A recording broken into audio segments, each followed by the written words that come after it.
Hi everyone, it's the Comic Fan Man here coming at you with another video, and in today's video we are going to cover Sheila the Thief from the Dungeons and Dragons 80s cartoon, just released last year from Hasbro.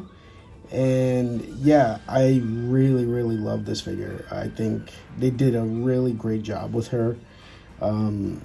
First, again, in keeping with the line, what they did was they released them with these Dungeons and Dragons dice, and Sheila comes with the D6. And I have seen that people made multiple purchases because normally you start a game with 4 of the D6 dice, and I've seen people they bought multiple just to have the 4 D6 from this series, which is pretty funny, and then they'll resell the Sheila figure. But you know, luckily for me, I got it sealed with the dice, so I have that in my collection now. Now let's talk about her accessories that she comes with. She does come with the hood, which is nice. This just pops right over her head, which is pretty neat. And then she comes with this extra cape, which is translucent on the bottom. As you can see, it's a little bit see-through, and then they did a paint job over the top of it. Pretty neat. It's to make it look like, you know, she's beginning to turn invisible because, like, you know, she just put the hood on. So that's pretty neat. And the cape that I have her on with now is the solid purple cape. And as you can see, the hood is resting back on this cape. And on the back of this cape, it is not resting. The hood is not resting there because this is supposed to be when she has the hood off, and this is when she puts the hood on.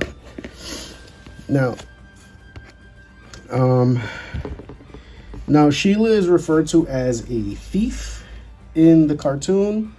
In the game, that's not really a job anymore. Now that class is referred to as the rogues. If she was to be in the game today, she would be referred to as a rogue.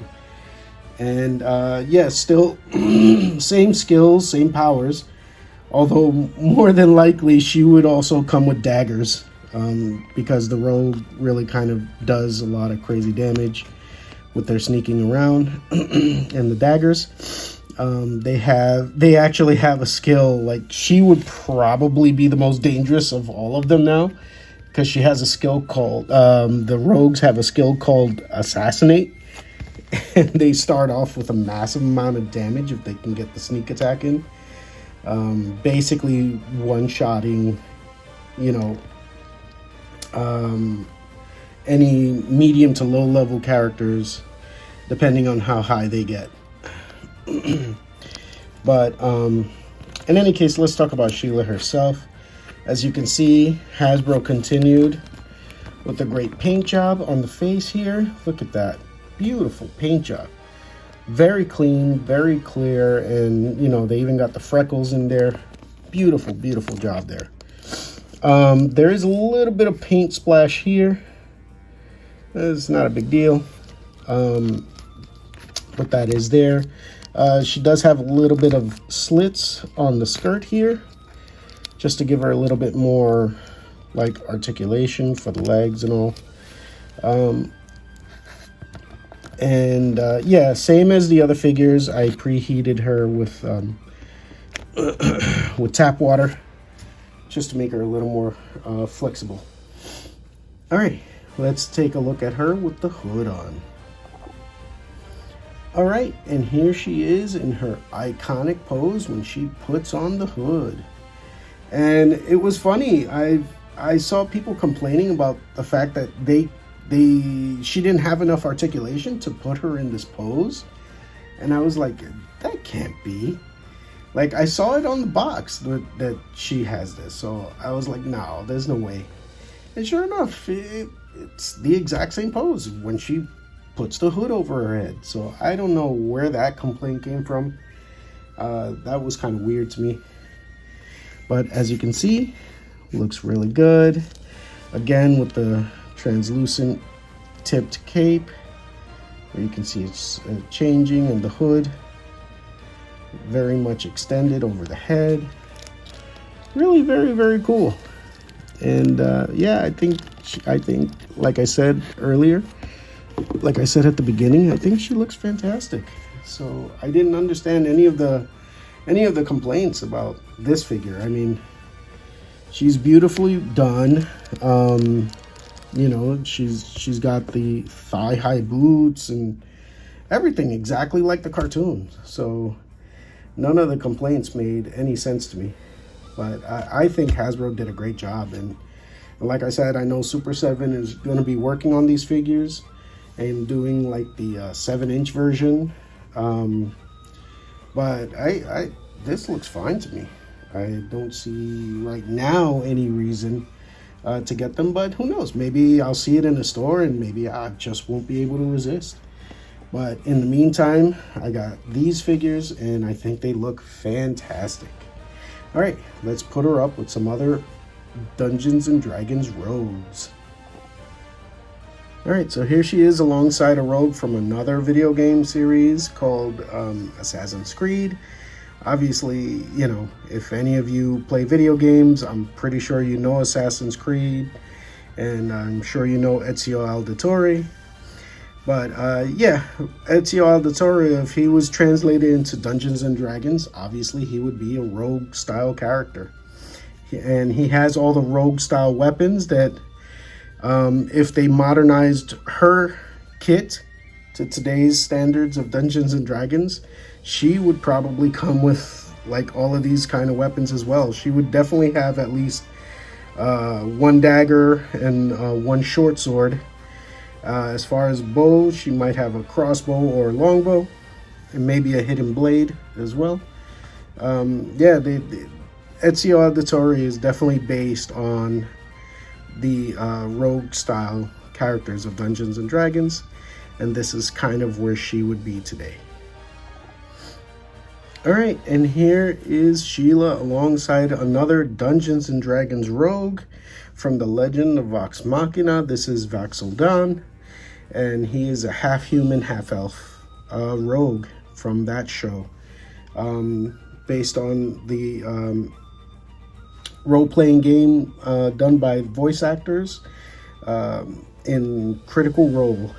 And yeah, he has such amazing skills in the game, and again, she would probably very much fit his skill set and weaponry use. Because that is officially what her class would be now. So yeah, I think he's in the 7-inch scale, as was Ezio Auditore, and these are more in the 6-inch scale, but they're children anyway. And like I said in the other videos, as they are children, I am very much okay putting them alongside these other figures, because they are children. They are meant to be smaller. So I don't mind leaving them on the same shelf. Normally I don't do like 6-inch and 7-inch figures on the same shelf style. But as for Dungeons and Dragons, because these are kids, yeah, I have no problem doing it.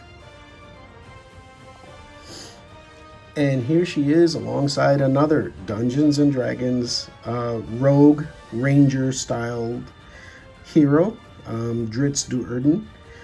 This was another figure done by Hasbro, and you know, it's funny because as far as I had a lot of issues with this figure, but I mostly had those issues just because of the price point that they put him at. Because his detail and his paint job is nice for what it is, but it's nowhere near like the NECA Toys figures, and he was priced all the way up there, and I was like, wait, what? But alongside these figures, yeah, he fits, and I think he looks nice with them. You know, and he's taller than all of them, even though he is a 6-inch figure scale. He is still a little taller than the rest of them, so he could be a mentor for them. And he can definitely take Sheila and teach her some of his Ranger Rogue skills. Alright, and here is Sheila with her brother, Bobby the Barbarian, and Uni the Unicorn. Again, you know, fulfilling this team, putting them all together. Yeah, I think this was, again, Hasbro, I think, did a really great job with these. I think they look so great together. And as you can see, Bobby's only a little bit shorter than she is. So obviously putting them in the, again, that scale of being children. Yeah, I really enjoyed this. So, yeah, if you enjoyed this look at Sheila the Thief, and if you feel that I've earned it, please give me a like and subscribe. And look forward to the next video, which now that we've covered the Magician and Thief, the next two will be the Cavalier and finally the Acrobat. All right, thank you and have a great day. Bye-bye now.